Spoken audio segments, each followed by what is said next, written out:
So, this episode starts off with a GPS file?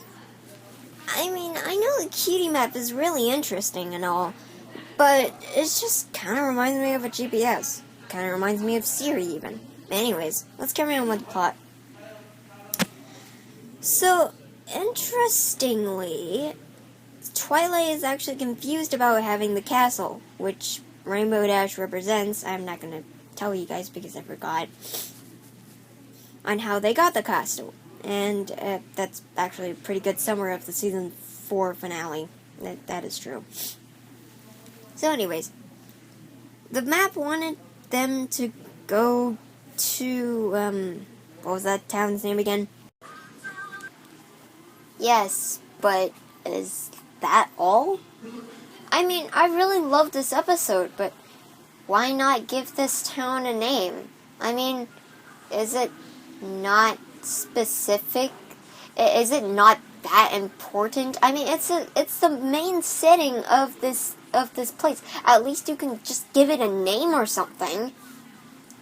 Anyways, they find this pony named Sugarbelle. Sugarbelle is the maid at one of the cafes. And she knows why they don't have any cutie marks. So she can't tell them because Big Brother's watching. So anyways, Picky had to eat all those horrible muffins, no offense, that Sugarbelle made, and they all went down to the basement. But there's one complaint I have. Why did they have to name this stick a staff of sameness? This is a kid's cartoon, for crying out loud. There were darker themes in this town.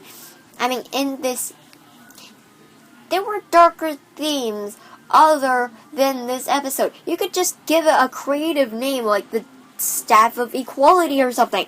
You could have just done that. I'm sorry, but there's just weird little hints that they have. Ugh. So anyways, the equalized ponies give a tour of the main six to the thing. This thing, yeah. I don't know why, it's just so fitting. So anyways, anyways, where was I? Oh yeah. So after all of that, Twilight and the gang got equalized. Yeah, equalized. People might say this is actually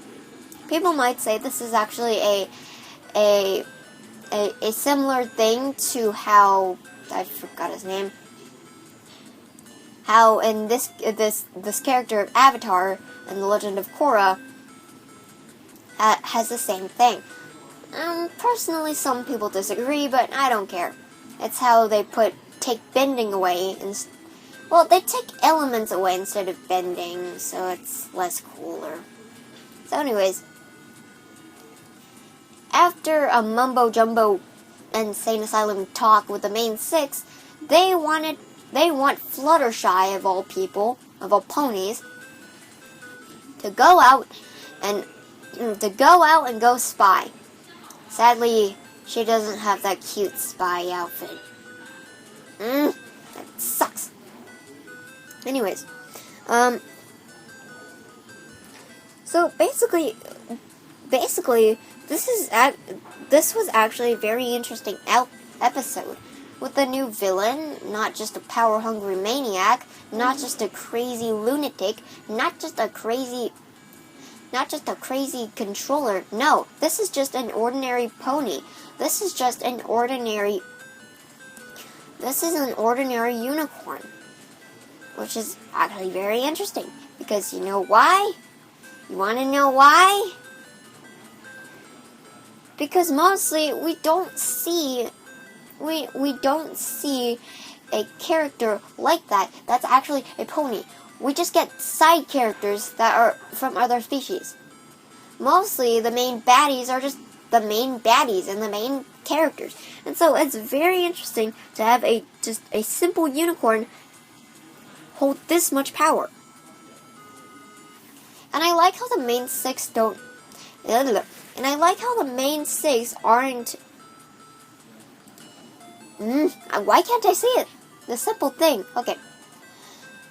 I really like this episode because the main six isn't the main focus. The minor characters are. The townspeople are.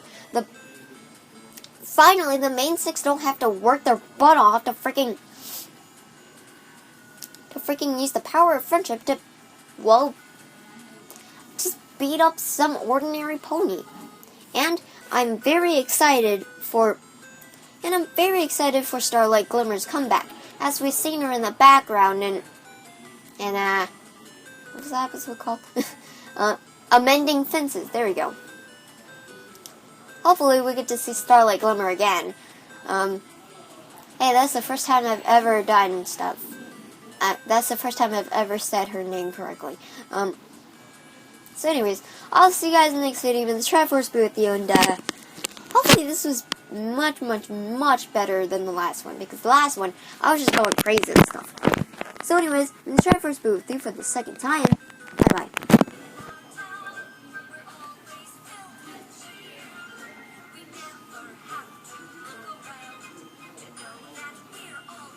I'm sorry, I really love this song.